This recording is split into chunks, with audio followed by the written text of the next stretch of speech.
Thank you very much. Thank you. Let me take this opportunity to greet the Governor of Enugu, to greet the Sultan of Sokoto. Let me greet the President of Nigeria Bar Association. We are here because of your capable leadership, and we are happy that we are home here in Nigeria. The leadership collective of the Nigerian Bar Association, who have honored me with an invitation to this esteemed occasion, I greet you all. I further greet all members of the Nigerian Bar Association who are present here today, representing the legal fraternity of this great country, which remains a friend and ally of South Africa and her people. I'm humbled that you saw it fit to invite me to give an address to annual general conference, and by extension, that you saw it necessary to invite the EFF to give this keynote address. I imagine it was not an easy for a group of members of the law profession to reach consensus on who will address them, because your profession by nature is one of robust debate and contestation. So I understand here today. I stand here today proud because I know I'm a product of a robust debate and agreement by people who find it difficult to agree amongst themselves. Comrades and friends, the link between the legal profession and the cause for liberation cannot be separated. Because just like us, you are instruments of justice. While we wage our battle for freedom in the picket lines, through activism, protest, and participation in governance, it is you, the members of the legal profession, who interpret the laws we make, who practice the justice we seek to achieve, and who fight tirelessly for those who cannot defend themselves in the courts of law. It is a profession characterized by sacrifice, intellect, and a commitment to interpretation of the past in order to achieve justice, fairness, and victory in the present and future. For the activists, we have a history and dialectical materialism to guide us into leading society towards a better tomorrow. And for the legal profession, you have indigenous law, common law, case law, the Constitution and statute, an objective reality to achieve not only personal victory, but to establish collectively laws that will govern others for decades to come. Our duty, however, and primary responsibility is not to maintain laws simply because they exist as they are today. Our duty is not to be instruments of injustice and neocolonialism. It is to be agents of change, and this demands of us to be brave enough to identify unjust laws, speak out, and form part of those that work tirelessly for our judiciary to be of service to our people. I say this not to encourage anarchy or lawlessness, but to draw us back to the difficult truth and reality that at times the laws has been used as a weapon of oppression. It has taken lawyers and activists to walk side by side, hand in hand, to stand up against laws that perpetuate the undermining of the dignity of the people. And we must all be alive to this history and this possibility today. This becomes even more important for us as Africans because for centuries, our very existence has been unlawful in the eyes of the oppressor. Our indigenous laws have been treated as inferior to Roman Dutch law or English law. To be an African has meant that for generations, we are not worthy of the laws and the rights that make us human beings. And for that reason, it was legal to abuse us, to enslave us, to steal our mineral wealth and oil, and to destroy and kill our heritage, history, and even our lives. The legal profession you belong to, the political system we belong to, the judiciary and parliaments were created without us in mind. They were crafted at our exclusion and built to sustain our suffering. We now sit in the corridors which were built to break the back and the soul of African people. The demand then from those who died at the hands of this institution that we now serve is that we transform them so that they become instruments of the people. The demand from history is that we make being an African legal practitioner, that we make being African politician, an activist, and African in general something to be proud of, and that we make being an African a sign of life and prosperity. Therefore, comrades, we do not exist side by side to maintain the status quo, but we are here to make our profession serve the African child. I wish to remind you that it was once legal to come to the shores of our great continent and kidnap Africans and enslave us in foreign lands. It was once legal to rape African women and children because they did not have the right to dignity of their European oppressors. It was once legal to take our land and our minerals because, according to the law of the white man, we were not civilized enough to control our own land and our own wealth. In South Africa, our freedom, our oppression, our resistance all had law at the center of it. Under apartheid, it was legal to restrict the movement of Africans to labor reserves called townships and to teach us inferior education so that we could only be servants of white masters. All of those problems were legal, and it took brave men and women to say that if the oppression of Africans is lawful, then such a law is unjust and must be opposed. Today, as our continent is troubled by corruption, leaders who utilize state machinery to sustain their rule at the expense of the poor and the African lives in abject poverty, a question we all ought to ask ourselves is whether the time for the legal profession and the activists to once again stand up for what is right. We must all ask ourselves whether the time has not once again arrived for liberation to be achieved against the sale of our nation to recolonization, and whether this fight must not begin by reimagining our laws for the better. We must therefore reach into this deep history of resistance and solidarity which is shared by our two nations in order to achieve the goal of restoring the humanity of Africa and her people.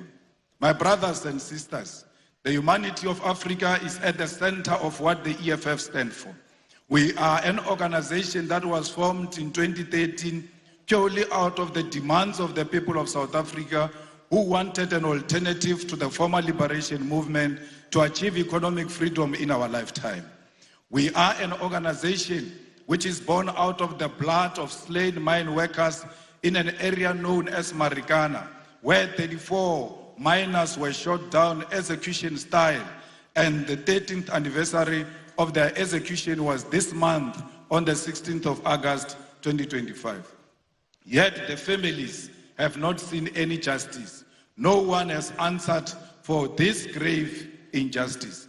It is out of this deep pain and disregard for African life that workers, miners, gardeners, petrol attendants, street dwellers, university students, professionals, and ordinary people of South Africa demanded that we form the economic freedom. We were formed to complete the liberation struggle, which was faced by compromised, betrayal, and corruption of the mission for the return of the land of South Africa to the hands of the people. As a result, we base our struggle on these lived realities, and we are guided by a scientific ideological outlook of Marxism, Leninism, and the teachings of Frantz Fanon. In the context of Africa becomes most important as we faced with a continent that is becoming more and more dependent on the former colonial master and our movement abandoned the struggle, which led to the formation in favor of life of opulence while the people suffer. We are Marxist because we believe in the inherent need of an alternative economic system to capitalism, and we use the science of dialectics to wage our struggle for liberation. We are Leninist because we believe in the need for a vanguard party of the people to lead the struggle, one which believes in internal democracy and the waging of struggle in parliament, the judiciary, and at the grassroots level.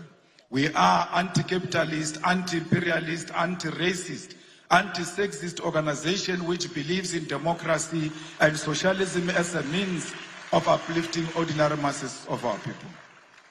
At the foundation of the EFF are what we refer to as the 7 non-negotiable cardinal pillars, which are expropriation of South Africa's land without compensation for equal distribution in use, nationalization of mines, banks, and other strategic sectors of the economy without compensation, building state and government capacity, which will lead to abolishment of tenders, free decolonized education, healthcare, houses, and sanitation, massive protected industrial development to create millions of sustainable jobs, including introduction of minimum wages in order to close the wage gap between the rich and the poor, massive development of African economy, and advocating for a move from reconciliation to justice in the entire continent. Open, accountable, corrupt-free government, and society without fear of victimization by state agencies. These are briefly the guiding principles which make us, as the EFF, a revolutionary movement. Compatriots, the need to do away with the injustice of the past demand that we create laws for the future, because independence does not automatically mean that infrastructure of our legal system itself becomes independent. Our duty as lawmakers, as practitioners post-independence, demands of us to scrutinize existing laws and where necessary make amendments or even introduce new laws to liberate our people from the parasitic oppression that they are exposed to. The EFF, which has been in Parliament of South Africa since 2014, is engaged in this practice, and we have been able to implement our vision, mission, and identity into our approach to governance and lawmaking. A few examples of how we have interpreted what needs to change at the level of governance and legislation in South Africa to enhance the cause for liberation is the introductions of the bills that were put before Parliament. The nationalization of the Reserve Bank Bill, which seeks to place full control of South Africa's Reserve Bank, particularly monetary policy, in the hands of the state. Further to this bill introduced by the EFF in Parliament seeks to broaden the mandate of the Reserve Bank in South Africa, which currently has private shareholding, towards alleviating unemployment and curbing economic stagnation, which is due to the Reserve Bank conservative and financial sector-orientated policy outlook. The Public Finance Management Amendment Bill will in South Africa deal with the problem facing the whole continent, and that is the unregulated borrowing of the money by our government from the World Bank and the International Monetary Fund.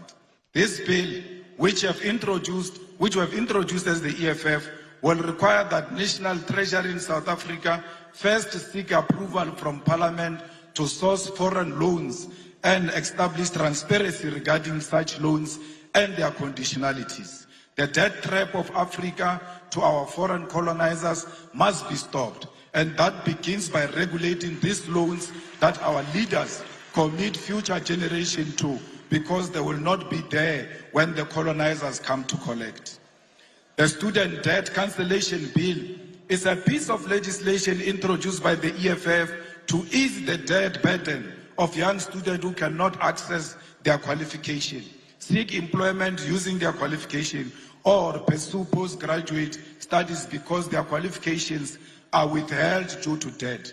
Student debt is an obstacle to the youth who have no source of income because they cannot access their degrees, and equally cannot generate a source of income because they cannot prove that they are qualified due to their qualification being withheld. The need to unlock this qualification possesses a major opportunity to grow our expertise in our country and promote education to be at the center of our developmental objective. Insourcing Bill seeks to do away with the exploitation of labor brokers and consultancy firms which are draining the public finance of government in South Africa. In our country, the most basic of service which ought to be conducted through internal capacity are done on contractual basis and at inflated prices. The policy of outsourcing is at the center of corruption as politicians establish companies to provide services such as cleaning, security services, accounting services, maintenance services, and many more to government at a ridiculous rate. How can you issue a tender to buy toilet paper? How come Director General doesn't know where the toilet papers are being sold and go and buy the toilet papers himself instead of issuing out a tender that is unnecessary? There are certain things that can be done by the government without involving the outside players. We don't want alcohol advertised in South Africa because they advertise alcohol through the means that is not a true reflection of alcohol. Why are you not advertising alcohol with drunkards and show people what alcohol will do to them? It cannot be that alcohol is advertised only with beautiful people at the beach. It must be a true reflection of what this will do to you. We have done the same before by banning the advertisement of cigarette in South Africa, and what is to follow is alcohol. The EFF is also engaged in many other programs that seeks to empower our own communities and make sure that there is local procurement. Why should a prison in Enugu should go and buy vegetables in Lagos? They must buy where they are to promote local economy and to promote their own economic growth. We cannot allow a situation where people who do not come from where we come from are actually not benefiting from what their government can provide. Compatriots, I must reiterate once again that it is a deep honor to stand before you today in Nigeria, in Enugu State, a country that holds a special place in the hearts of all South Africans who understand history, who value solidarity, who appreciate the sacrifice made by others in the cause of our freedom. Nigeria is not just another African country to us. It is a comrade nation, one that stood firmly by our side during our darkest hour. When South Africa was shackled by apartheid, when our people were murdered, imprisoned, and denied basic humanity, Nigeria rose as a giant for justice, placing South Africa squarely at the center of its foreign policy. Former President Murtala Mohammed famously declared that Africa had come of age, that the continent will no longer tolerate interference from outside powers, and this still rings true today. Nigeria set up the Southern African Relief Fund, mobilizing its citizens to contribute to the liberation struggle. Even as it faced its own challenges at home, these initiatives raised millions of dollars to support the liberation of South Africa. People paid directly from their salaries to contribute to the liberation of the people of South Africa. Nigerian students sacrificed a portion of their income through the Mandela Tax, which supported an educational training program for black South Africans, and successive Nigerian governments never stopped in their material and moral support for South Africa's liberation. In fact, Nigerian government boycotted the 1976 Olympic Games and the 1979 Commonwealth Games in protest and in opposition to apartheid government. We cannot forget all those who stood by us during difficult times. Nor can we forget that when Nelson Mandela was released from prison in 1990, one of his earliest international visits was to Lagos and Abuja to personally thank the Nigerian people. This gesture, a foundation of a bond sealed in blood and sacrifice. However, this history must not remain in the past. This bond between South Africa and Nigeria must be carried forward into the present, not just in political sentiment, but in concrete economic collaboration. Both our nations stand as giants of the continent. South Africa, with its industrial base, mining capacity, and advanced financial system. Nigeria, with its vast population, vibrant entrepreneurial spirit, oil and gas resources, and cultural dynamism that has captured the imagination of the world. Together, we hold the keys to Africa's industrialization and economic independence. Consider what lies beneath our soils.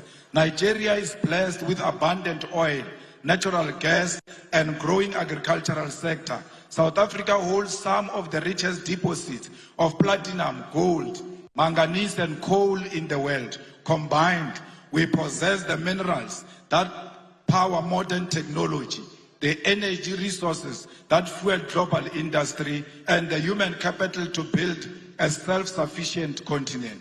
Yet, both our nation remains trapped in neo-colonial arrangements where our raw materials are extracted cheaply and exported to Europe, America, and Asia, only to be sold back to us at crazy prices as finished goods. This is a cycle of dependency we must break. The path forward is clear. Nigeria and South Africa must industrialize together, build factories together, and process our resources on African soil. Imagine a joint program where South African mining expertise is combined with Nigerian oil wealth to create African-owned energy and resources conglomerate, one that refines, processes, and manufactures for Africa and the world. Imagine agricultural cooperation where Nigeria fertile lands provide food security for the continent, supported by South African machinery, logistics, and technology. Imagine a collaborative investment in renewable energy, where South Africa's solar potential and Nigeria gas reserves are harnessed to build an integrated African power grid. Already, we have glimpses of what is possible. South African companies such as MTN, SPAR, ShopRite, and MultiChoice have made significant inroads in Nigeria, creating jobs and bringing services. Nigerian businesses, investors, and cultural industries have equally expanded to South Africa. Nigerian music, filmmakers, writers influence South African culture, just as South African universities and industries provide platforms for Nigerian talent. But this cooperation has been uneven and at times marked by suspicion and the painful experience of xenophobia. Let me be unequivocal here. Xenophobia is a betrayal of African unity. It is a sickness born of poverty, inequality, and government failure. But its victims are our African brothers and sisters. Nigerians, Zimbabweans, Congolese, and Somalis are not the cause of the South Africa's unemployment crisis. The cause lies in the untransformed economy of South Africa, which remains in the hands of white minority and multinational corporations who continue to exploit labor while refusing to industrialize. Attacking fellow Africans diverts anger from the real enemy, and we must educate our people that unity, not division, is the solution to the African crisis.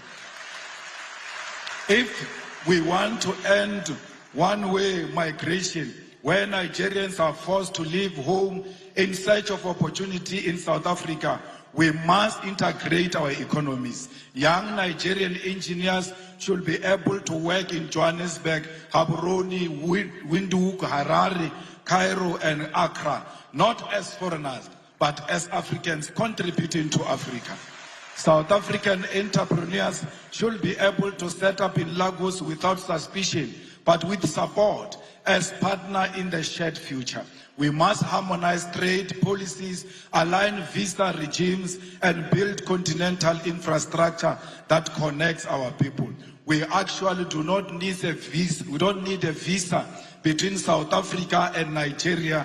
In the same way, we don't need a visa for our people to travel in their own continent. We are one. Both South Africa and Nigeria know the pain of colonialism. Both have faced internal divisions. Both have endured the pressures of global imperialism that seeks to divide and exploit and control us. Both know that the only path forward is Pan-African solidarity. We must reject the illusion that our salvation will come from Washington, London, Brussels, or Beijing. Our salvation lies here in Lagos and Johannesburg, in Abuja and Pretoria, in the hands of Africans who refuse to be divided. Together, Nigeria and South Africa can lead African continent free trade area not as a paper agreement, but as a living reality that changes the lives of ordinary people. Together, we can demand fair trade, protect our industries, and invest in education, technology, innovation. Together, we can prove that Africa is not a begging bowl, but a continent of giants. We must prove to the whole world that we are not xenophobic, we love one another. Black people are not loved in Africa and are not loved outside Africa. We have a duty to love ourselves and show the whole world on how it must treat us. We cannot treat each other badly and expect other people to treat us much better. How you treat your own brother and your own sister, it's how you teach others outside how they must treat you. The unity of our continent is paramount, and we must never associate with any xenophobic agenda that perpetuates the divisions in South Africa. Solidarity is what we need for each other. My comrades, as I close, I want to state that as Africans, our fight has never been confined to the borders.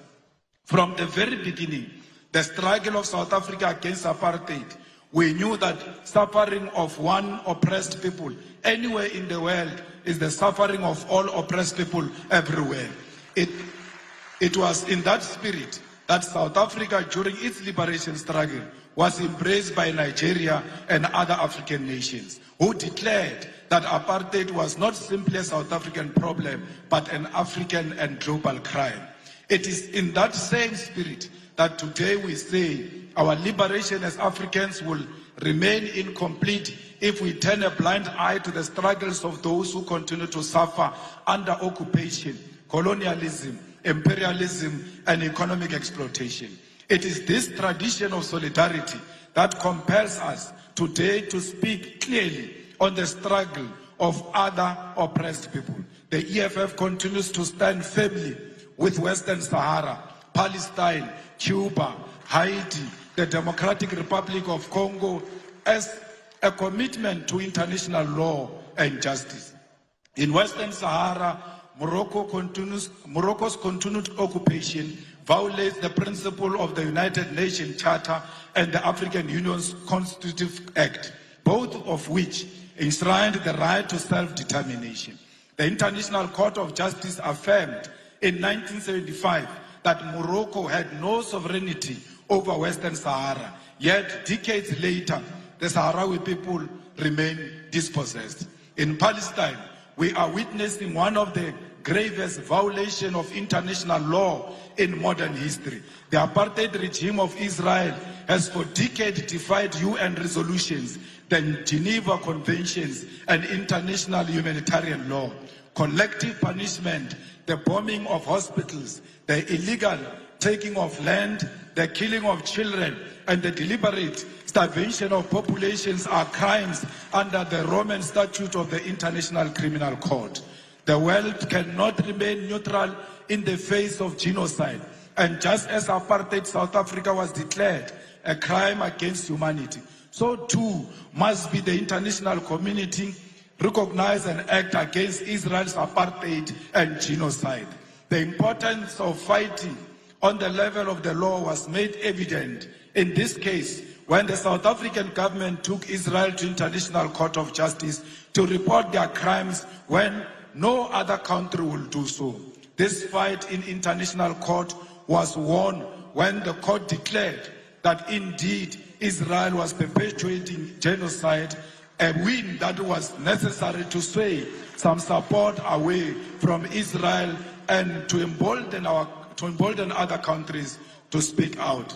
This fight also led to the International Criminal Court to issue a warrant of arrest for the Israeli Prime Minister Benjamin Netanyahu and his Minister of Defense for war crimes. This is the power of the legal fraternity in the global fight for the oppressed. However, the ICJ pace is slow and final judgment on charging Israel with genocide has not occurred yet. We must therefore confront the uncomfortable truth that the slow pace of these proceedings is not accidental, but reflects a global legal order designed and maintained under white supremacy.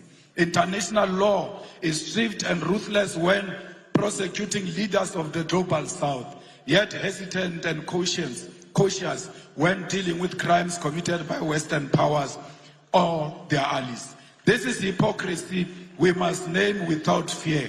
When an African leader is accused, indictments are issued overnight, sanctions are imposed immediately, military interventions justified under the banner of international law. However, when Israel starves children in Gaza or the United States and its allies invade nations and topples governments, the same institutions suddenly discover restraint, complicity, and delay. As the legal fraternity of Africa, you cannot accept this double standard. You must be bold enough to create alternative and fair systems of accountability that do not bend to imperialist interests. If the so-called international community is unwilling to deliver justice in real time, then Africa must advance its own courts, its own tribunals, its own instruments of solidarity and protection. Just as we build liberation movements when colonialism denied us freedom, so too must we build new legal institutions when the existing ones fail us. In Cuba, for over 60 years, the United States has imposed an economic blockade in contravention of international law, including the principle of non-interference and the sovereign right of nations to choose their social and economic system. Despite this, Cuba has demonstrated a profound commitment to human solidarity, sending doctors across the globe, including to Africa, welcoming Africans into their classrooms and participating in the liberation of the oppressed. Cuba never sent their soldiers anywhere to kill anyone. Instead, they sent their doctors all over to go and save life. The tragedy of Haiti is one of historical injustice. Haiti's revolution was first declaration of black freedom in the modern world, yet it was punished with centuries of economic sabotage and enforced debt.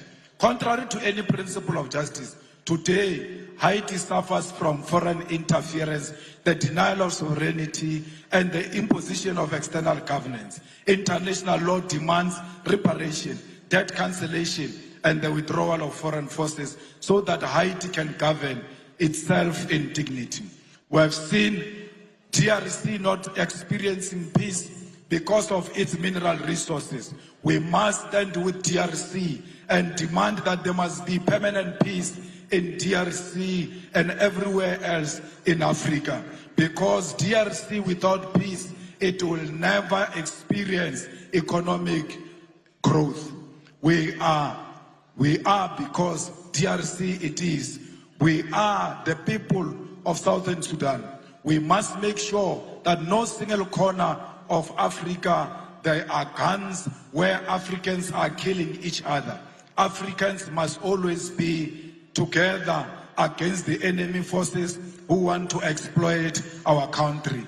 We are here today to reclaim our land. We want the land of Africa to be returned to Africa because it belongs to the Africans. We want the minerals of Africa to be returned to the Africans because that's where they belong. We want to build industries in Africa and process our minerals here in Africa. We've got the capacity. We must never allow the imperialist forces to divide us in order to take our minerals from us. We demand one Africa. We demand borderless Africa. We demand Africa with one president, with one currency, with one military command, with one parliament, because we know the currency of Africa will be much more stronger against the American currency. We don't care what Trump thinks of us. He will never choose a policy position for Africans. We are not subject of Trump. We must refuse to be subjects of Trump. We must stand together as the world changes and show the world that Africa is one and Africa is equal to all nations, to China, to Russia, to America. We are not just a small nation. We are a big nation. We are not a dark continent. How can we be dark when we've got diamond that is shining amongst us? We are a shining nation. I thank you.